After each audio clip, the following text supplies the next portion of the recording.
ప్రతి కంపెనీ కూడా సిస్టమే నడుస్తుంది తప్ప ఎక్కడ కూడా వ్యక్తి మీద ఆధారపడి నడవదండి. కాబట్టి మనం ఎక్కడ కూడా భయపడాల్సిన అవసరం లేదు. ఒకవేళ ఇది మీకు 1 or 2 years మెయింటెనెన్స్ చేసి తర్వాత కనుక ఆగిపోతే కంపెనీకి లాస్ అండి. ఎందుకంటే రాబోయే 500 కోట్లు మిస్ చేసుకున్నట్లు మేమవుతాం.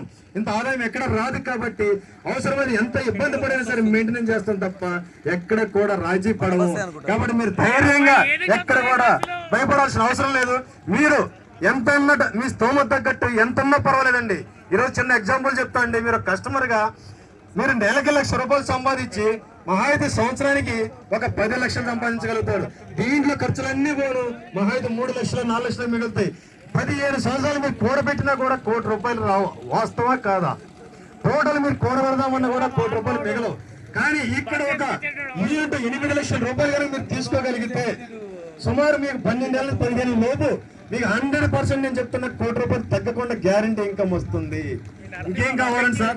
ఒక సామాన్యుడు సైతం కోటీశ్వరుడు అవడానికి మరి ఇక్కడ అవకాశం లేదా? ఎందుకు లేదు చెప్పండి క్లియర్ గా. ఇక్కడ మనం భూమి కొంటున్నాం, ఎవరు భయపడాల్సిన అవసరం లేదు.